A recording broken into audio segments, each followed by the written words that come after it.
Hello fear seekers, and welcome back to the channel. There are few things better than going for a long walk in the country or forest. There's something very peaceful about being surrounded by nature on all sides. Of course, the further you get from civilization, the more you have to keep an eye out for dangers you might not be accustomed to looking for. Today, we're going to be diving into some disturbing, allegedly true, hiking horror stories. Now, it is a dream of mine to read subscriber horror stories someday. With that in mind, I'd ask that you subscribe to the channel and like the video so we can make that happen together. If you have any scary stories from your own life, feel free to submit them to the email in the description. I would be honored to read them. Now, without further ado, sit back, rest for a minute to catch your breath, and get ready to ferment your fears.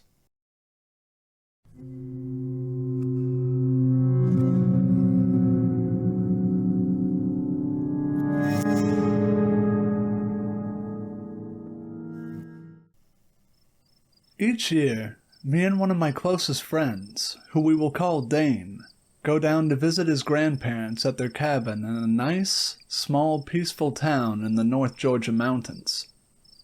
Me, my friend, and his grandpa are all outdoorsy kinds of people, so we are always looking for something fun for all of us to do around the area. One night, we decided to go explore some trails not too far from the cabin. Now, these aren't the kind of trails you're probably thinking of. They really are more a gravel dirt road, but a lot of hunters, campers, motorbikers, and backpackers use it. We headed out to the trail, and right as we pulled up to it, and we were going to go on, we noticed an older, beat-up, suspicious-looking black Chevy SUV with two middle-aged men in it, parked next to the entrance of the trail. Now, even though this is a safe area, drug deals and other kinds of sketchy activity can occur deep in these woods, so we avoided going on that trail and decided to head down to another trail about a half-mile down the road. We pulled about 50 or so feet into the trail just outside of view from the road, parked the truck, and got out and started our exploration. Our little hike was off to a great start until we got about a mile in, and we started to hear a dog bark from probably about 300 feet away. We decided to keep going, but the dog just would not stop barking, and we didn't know if the dog was on a leash or not, or if it would come attack us, so we decided to turn around and head back. Looking back, I'm really happy we turned around when we did. When we were about, I would say, 1,000 or so feet away from the truck, we could see a car sitting behind my friend's grandpa's truck running with its headlights on. This instantly made us worried because who would just roll up behind a random truck at 10 o'clock at night, on an isolated trail, and keep in mind you would have had to drive into the trail to see where we parked the truck. It was not visible from the road. We stood there for about 5 minutes trying to see if we could see anybody, but since it was so dark and pretty far away, it was hard to see anything. Fortunately for us, there was a pretty large tree next to the trail we were able to stand behind, so there was no way they could see us from where they were parked. My friend's grandpa took these night vision binoculars we had with us to try and get a better look, but it was still not much help.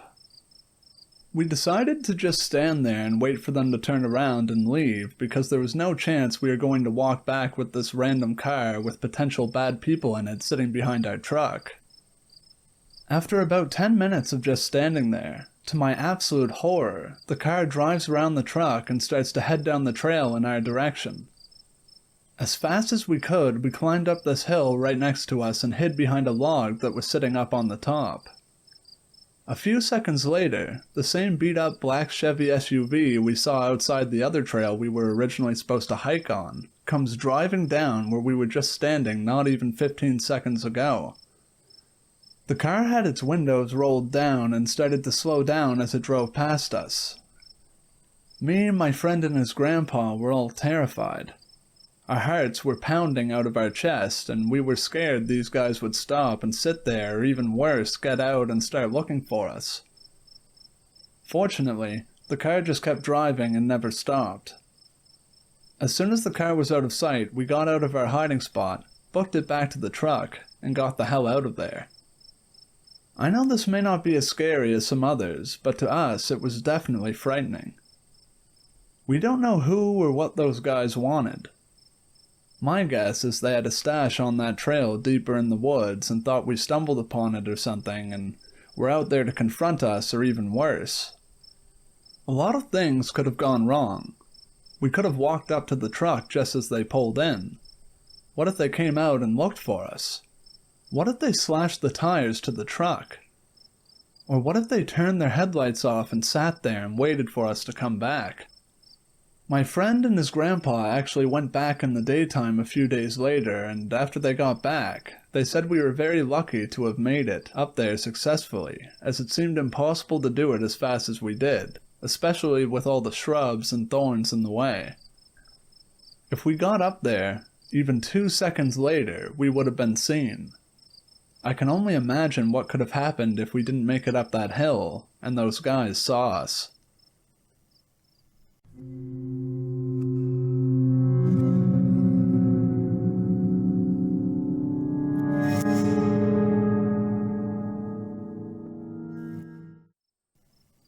To begin this tale, there are a few things you should know.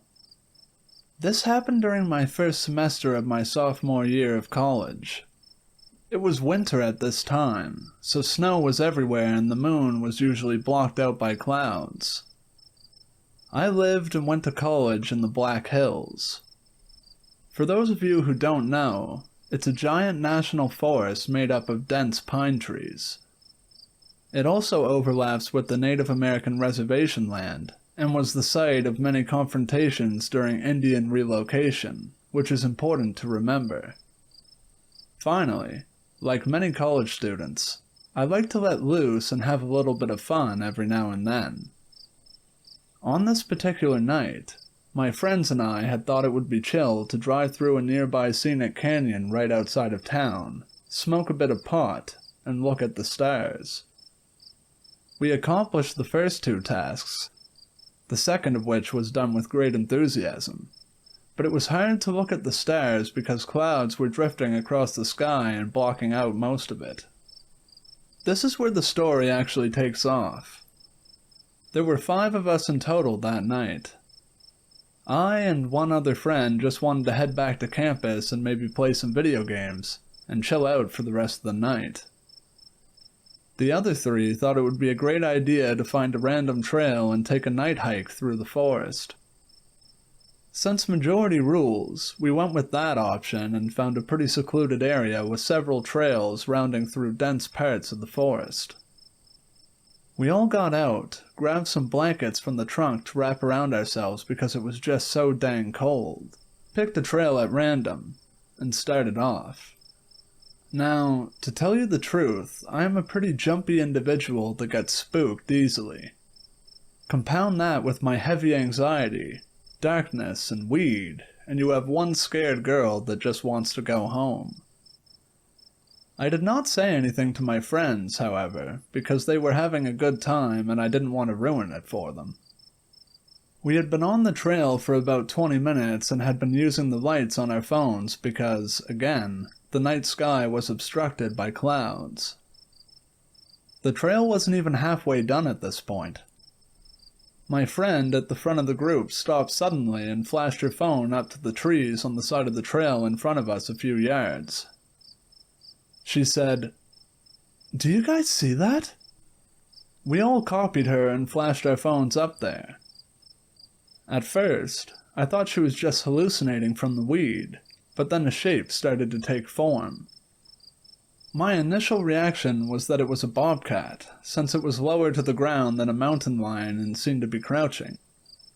One friend shouted, "Oh crap, it's a deer! I was scared for a second." Another said, "No, it's a rabbit." No one seemed to be able to pinpoint what it was or what size it should be. As we were arguing what it was, It turned its head towards us and its eyes flashed in the phone lights. I gotta tell ya, I have been hunting all my life, have had all types of cats, dogs, cattle, you name it around me as I grew up. This means I have seen quite a few animals and how their eyes glow, either from predator or prey. This thing, its eyes were both that of an animal and completely different, that I did not know what on Green's earth it was. It was not human, animal, or anything I had come across before. It chilled me more than the cold of winter ever could.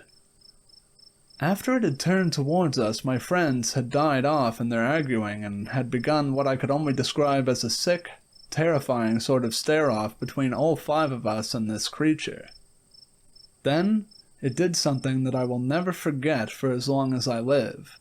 It stood up. I had thought it was a bobcat. My friends had thought it was animals of varying size, but nothing extraordinarily large. As it stood, it kept going higher and higher and higher until it reached what I assumed to be at least 7 3/4 of a foot tall, if not larger. I assume it was larger because as soon as it hit that mark, my friends and I all started screaming and sprinting back the way we had come. A trail that took us 20 minutes to stumble through in our state took us only 5 when we were running like our lives depended on it.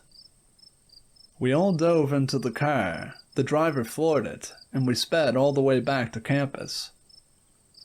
After catching our breaths, we kept asking each other things like, "What the hell was that?" Or, "Did you see that thing?" And also, "Was that real?"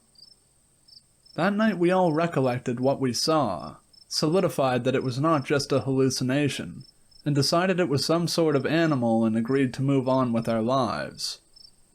Only, I can't. My friends all told me it was just a bear, to not worry because we had gotten away. I can't believe it. That thing, from what I had seen of it, was emaciated and had protruding bones under its skin. I couldn't see if it was skin or fur, just its silhouette, shadows around it, and flashes of its build. Also, it was the middle of winter. No bears would be out, and they also never venture to this part of the Black Hills. Remember how I mentioned reservation land around the area?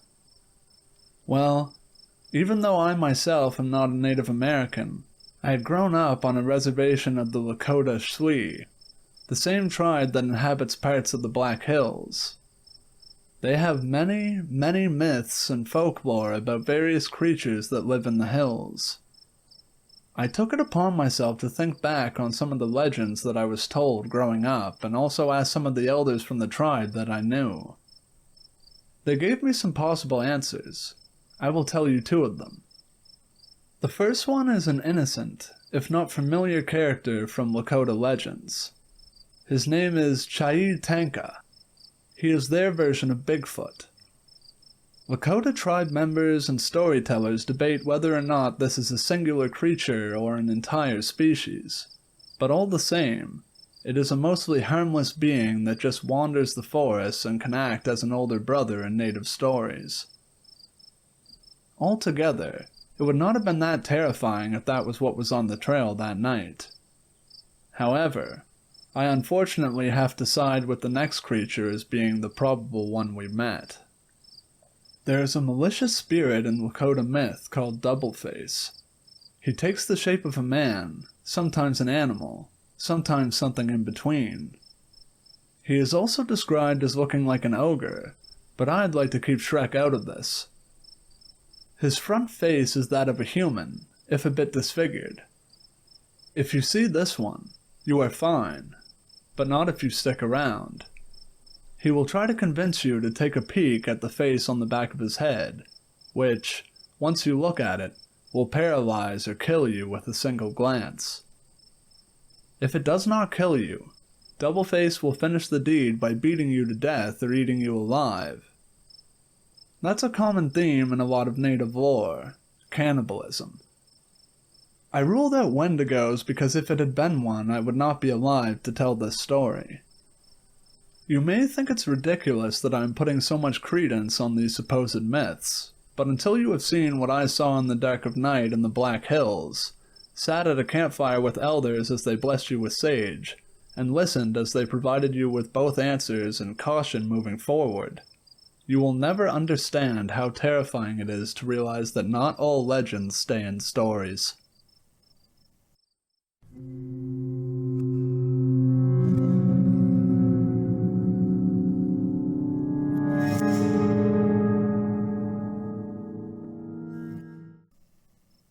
It was the summer of 2007, and my best friend and his girlfriend suggested I get a date and we all go to some local hot pots, which are natural hot springs, located deep in a nearby canyon not too far from where we lived in Utah. Supposedly, these hot pots were awesome, super quick and easy to get to, just a short hike from where you park your car off the main road running through the canyon. It must have been around 7 p.m. that day when we parked the truck in Spanish Fork Canyon and set off on the trail that led to the natural hot springs, armed only with our swimming suits and towels. I don't know where my friend got his bad information, but it was definitely not a super quick and easy hike to the hot pots. More like a difficult hike that took over an hour on a very narrow path where we had to walk single file the whole time, and occasionally over some treacherous spots where one bad step would send you cascading down the mountain. It seemed like it would never end and we'd never get to those hot springs. But, after wearing ourselves out and not being adequately prepared, we made it. The sun was setting as we finally reached the clearing where the natural pools were dug out from the ground. It was later than we expected, but we figured it would be fun to soak in the hot water underneath the stars. We were so deep in the canyon at this point that the stars in the sky were brighter than any other time I've seen in my life. No light pollution at all. We had probably been there for about 30 minutes and had the entire area to ourselves, just having a great time telling jokes and making each other laugh. The only light from the stars and the only sounds were from us. The quiet was almost eerie. Suddenly, we started to hear twigs snapping in the direction we came from. See, there was only one way in and out from the hot pots, that super narrow trail we hiked in on, which ended at the pools. Soon we could make out the outline of a figure in the dark, someone with a flashlight coming down the trailhead to the pools we were swimming in. I was in a great mood up to this point, and since this person's arrival had taken us all by surprise, I yelled out to them once I was confident they would be able to hear me, to try and break the ice from any awkwardness, and also partly as a defense mechanism from the nervousness I was feeling all of a sudden. "Hey, you here to join the party?" Silence. The person keeps walking towards us and doesn't say a word. Immediately, alarm bells are going off in my head. My gut is telling me that something is not right here. I try to ignore how I'm feeling and make a joke to our group about that person being a weirdo for not answering, but now everyone is on edge. As the person begins to get closer, we can start to make out a little more than what we had been able to see before. It's a man, above average size, dressed head to toe in black. This guy was wearing a hoodie and long pants in the middle of the summer in Utah. Who does that? We notice he's also wearing a black backpack before he gets to the clearing and turns off his flashlight. He continues walking towards us. Now there are half a dozen hot pots scattered around this clearing. There is no one else around except for us. He has his pick of any one of them to swim in. But no. He walks directly towards ours and sits down about 6 feet from where we're soaking. My friend has a lantern, so he hops up to the side of the pool and grabs it and turns it on. Wait, what was the stranger just doing before we turned the lantern on? Was he ruffling through his bag, looking for something? One of us says something to him. Once again, No response. My friend temporarily turns off the lantern. I assume it's because the battery is low and he doesn't want to wear it out. But once the light is out, the stranger in black unzips his backpack again and starts frantically looking through it again. My friend immediately turns the lantern back on. The stranger quickly stops and zips the backpack back up, acting like nothing is happening. My friend notices the stranger appears to be Hispanic, and so he greets him in Spanish. This clearly takes the stranger off guard, and he mumbles a response. My friend asks how he's doing. What is he up to tonight? Did he come for a swim? At least that's what I assume from his tone. I don't speak Spanish, so I don't know exactly what the stranger's responses were, but they were very brief and not friendly. After asking a few more questions to the guy, my friend turns to me and our dates in the pool and says very quietly, but dead serious, "We need to go, right now." Immediately, we start getting out of the pool and drying off with our towels. The stranger asks my friend a question in Spanish, something like, "Oh, where are you guys going so quickly?" And I surmise my friend is playing it off very calmly and like it's no big deal. Again, he turns to us as we're getting our things together and putting on our shoes, maybe not going as fast as we could. "We do not have time. Grab your stuff. We're going. Now." We don't ask questions. We grab our things and start practically running towards the trailhead as a group. As we look back, we see the stranger in black getting his things together, getting up and starting to follow us. At this point, there is no illusion of what is happening. This guy has bad intentions and is chasing after us on this narrow trail back to our vehicle. We know we've got an hour or more ahead of us until we're back to the safety of our vehicle. We don't have anything to defend ourselves with at all. We're still wet. We got a head start on him, which was a big help. I took the lantern and took the lead of the group. We got into a single file line and locked hands with each other, knowing that we needed to keep moving as fast as we can, but not too fast or we could literally fall to our deaths.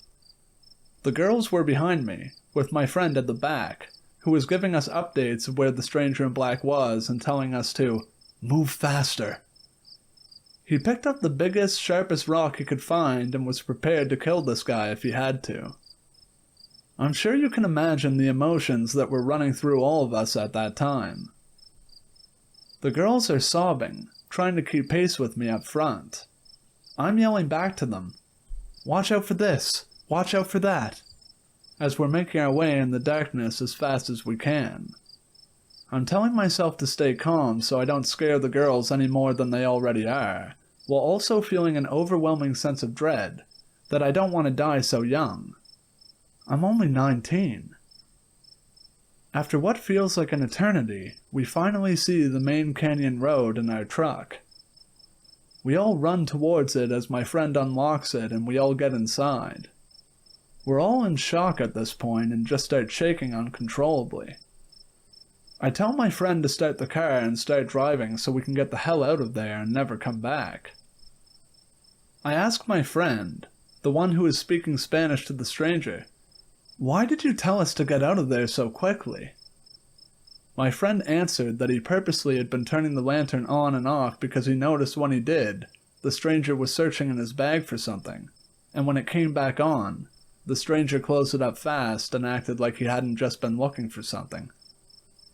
That was when he tried speaking in Spanish to get a feel for what was going on with the guy. My friend said he was asking the stranger some questions in Spanish like, "Where are your friends?" and the stranger answered, "No friends," and other short answers to basic questions that gave my friend the absolute creeps. Once the stranger asked my friend something about the girls who were with us. That was when he told us we needed to get out of there. Apparently, he was able to see the stranger following us almost the entire way out of the trail, but dropped off towards the end when he couldn't keep pace with us. What was that stranger doing in the middle of a dark canyon by himself, dressed all in black? What did he have in his bag that he was trying to get to, that he didn't want anyone else to see? And what would have happened to us if he would have caught up to our group on the trail that night?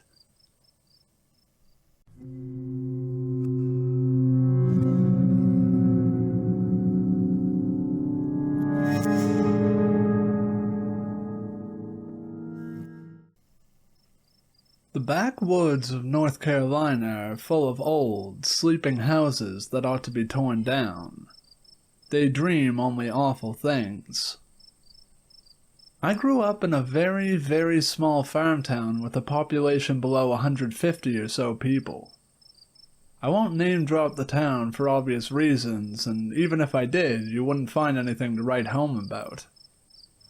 There's a caution light and several abandoned buildings, a barely functional gas station that will grossly overcharge you, and that's about it. You go more than half of a mile in any direction and you will officially be outside of the city limits, though there are dozens of people who live in these heavily wooded farmlands that call the town home, simply because it's the closest thing in shouting distance. Though, that would be akin to saying that Mars was within shouting distance of Earth. I've had a few experiences in these woods that I cannot fully explain. I can describe them, and I will, but I cannot offer any scientific explanation for them. I know that tales of wendigos and skinwalkers and other natural forest demon spooks are popular, but wendigos are a creature that belong to the tribal legends of tribes centered around the Great Lakes region of the northern United States, Wisconsin, Michigan, and into the eastern coast of Canada. Skinwalkers are exclusively tied to the Navajo religion and Navajo grounds, which are in the deserts of the far west of the United States. Keep that in the back of your mind as you read this. I first began to notice the presence when I was around 12 years old. Playing in the woods was really the only pastime I had available to me outside of playing video games, but video games got old rather quickly. I was an only child, and there weren't any other children in the area, so exploring the woods was a good outlet for my imagination. Prior to my first experience, the spookiest thing in the woods around here would have been a venomous snake.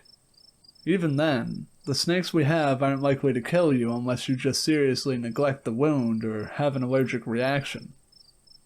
Aside from them, the largest predators we have are coyotes, which are mostly afraid of humans, and the rare cougar that happens to be passing through, which is so infrequent that it isn't worth worrying over.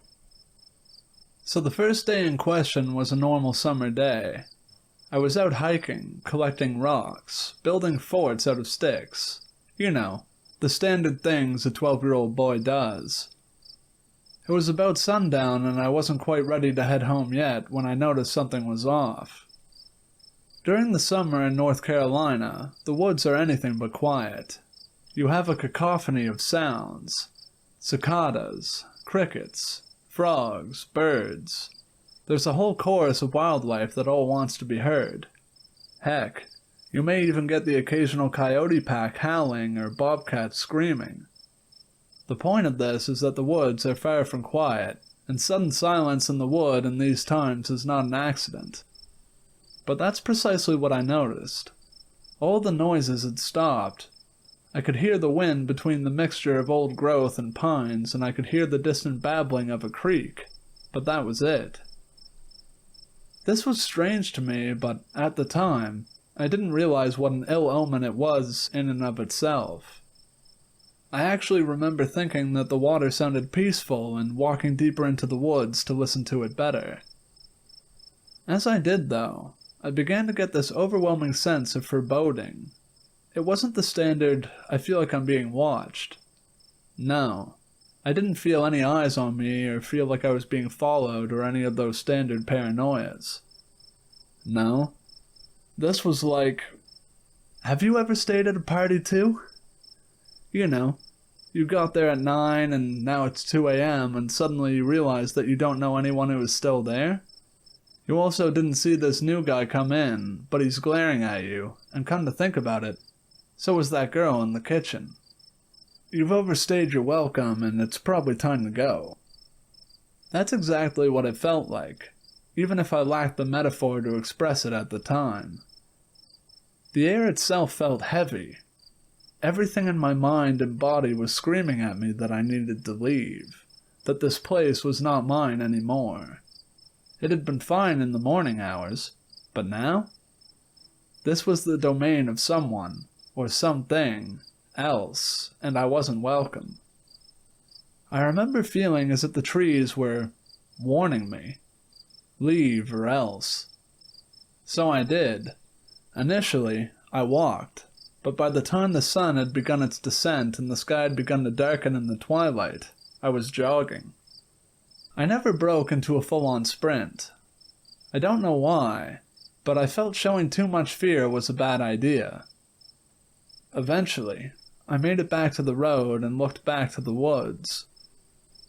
I didn't see anything, but that's when the feeling of being watched set in. I felt that there were eyes, just beyond the tree line and out of sight, and they were staring right back at mine. I went home and pushed the experience out of my mind as best as I could. From then on, I made it a point to always be out of the woods by dark or to have a firearm with me if I knew I was staying later. I should note that there were several times after that I wound up in the woods at dusk but did not have this feeling return. There weren't any special circumstances that seemed to summon it, just sometimes things were fine. Others? I all but sprinted for civilization. I didn't have any more overt experiences, however, until years later. I don't know what the catalyst was, but the activity ramped up dramatically in a year's span. The first experience like this was in October of 2018, and since then, the woods have gone from a home for the occasional unsettling experience to a place of actual danger and terror. I went camping with some college friends of mine during the October in question. In total, there were just 3 of us and we were mostly roughing it. We had a tent, but we chopped our own firewood and all of that jazz. We camped pretty deep in the woods. It was dark by the time we were fully set up and had finished cooking. We ate and then we proceeded to get very drunk. I don't know how much we actually drank, as we were just sipping out of a handle of vodka and passing it around the campfire as we talked about everything from ghost stories to the more tangible fears in our lives, such as our dating lives and the prospect of post-graduation plans. This went on well into the night, with the stories growing more nonsensical and the laughter growing louder as the bottle grew lighter. By 1:30 a.m. or so, it had grown deathly cold. I decided that was a night for me and that I was going to get into my sleeping bag. The other 2 weren't ready to sleep yet, and one of my friends, we'll call him Frank, decided he wanted to smoke a cigarette. Meanwhile, the other friend, we'll call him Tim, decided that this was a good time for him to go climb a large rock about 70 or so yards away from the tent. Frank begrudgingly goes to supervise him while he finishes off his cigarette. So they're both a good 70, maybe 80 yards away from the tent. I'm now in my sleeping bag and trying to fall asleep, and I can hear them laughing and talking, and it's obviously far away. It's right at this time that something heavy slams into the side of the tent. Like, heavy enough that I'm surprised the tent didn't collapse. I didn't move. I was drunk, but not so drunk as to not realize that whatever was out there didn't stop by to borrow a cup of sugar. That sense of dread filled me at once, and even though I had my shotgun with me, I couldn't bring myself to reach for it. I felt staying still was the safer approach. I heard something breathing. It wasn't human breathing, though. This was loud and weirdly wet sounding. It wasn't sniffing or anything like that. Just deep breathing. This only went on for a total of fewer than 10 seconds, and all at once it was gone. No footsteps, no banging on the tent, no gradual decline in breathing. Nothing. It was gone, and Frank and Tim had never seen that it was there, let alone what it might have been. It's honestly probably best that they didn't. They stayed up a while longer before turning in. I woke up first and stepped out to see if there were any footprints. There weren't, but there was something more ominous. The entire clearing we were camping in now had, scattered throughout the grass and early morning frost, circles of bone. Not large bones, no, but crushed up and arranged bones of small creatures like a rabbit or a small bird maybe. I would assume we were in a predator's hunting ground, save for the fact that the bones were neatly arranged in circles, all of the same sizes and with equal spacing. I woke Tim and Frank up. We packed up and left immediately. This last experience is the most recent and the most intense. There was a meteor shower not too long ago, and I returned to the clearing where my friends and I went camping to observe it, as there is very little light pollution at it. It was stellar, and I loved every second of it. But I wasn't out there long when my dog, I brought him with me, he's good company, started acting strange. He had pinned his hair back while lying down and was now staring very intently at the tree line. He wasn't barking or growling, he was silent and just watching. It was strange, but I assumed he'd caught wind of a deer or other prey animal and he was on the hunt, though he was far too lazy to actually go chase it. After a moment, a nearby coyote howled. I felt a wave of relief, as my dog's behavior was beginning to make me uneasy. He was just tense because of the coyote, and it would pass. There was something wrong, though. First, coyotes hunt in packs. It's extremely uncommon for a solo coyote to hunt and howl like this. Second, my dog had begun to whimper now, and was shying back to the edge of the truck as though he were afraid. And the coyote was drawing closer, it seemed. My brain began connecting a lot of dots. The woods were silent. That feeling had returned. I was in the same spot as the last encounter, and then I registered the sound of branches breaking. Coyotes aren't heavy enough to do that, I thought. And the second I did, as though whatever was out there had waited for me to realize it, the coyote stopped pretending to be one. Or at least I don't know. It stopped howling. It then erupted into the most horrible sound I have ever heard.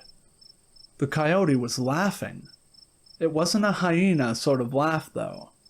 It was this garbled, mangled mess of sound that sounded like an animal trying and doing a piss-poor job to impersonate the cadence of human laughter, and it was on this recording track where after every fourth laugh it seemed to loop. It was rapidly growing louder over the sound of breaking branches. I frantically jumped up, grabbed my dog, and fumbled for my truck keys to get out of there. As I tried to get my keys and get my door open, the laugh stopped only for this guttural and deep scream to resound from the forest. I say deep to emphasize that it wasn't a bobcat or fox. They have high-pitched sounds. This was very low. It had the same pitch as, say, a roar, but it was in that same horribly botched nonsense that the laugh was in. Of course, the laughter resumed immediately, but as I got in my truck and turned the lights on, dead silence. In a moment of stupid bravado and curiosity, I turned my truck towards the tree line before I left to shine my headlights and see if I saw anything. Between the trees, I saw what seemed to be a man. He was of average height and wearing a white t-shirt and I assume blue jeans, though I could not see a face or arms or anything of that nature. Just his silhouette and his clothes. In hindsight, I think he was only a silhouette, maybe. I blinked and he was gone. That's my story. I don't know what is in the backwoods of North Carolina. I don't want to know, and it's probably best you don't try to find out. It doesn't seem too welcoming to strangers.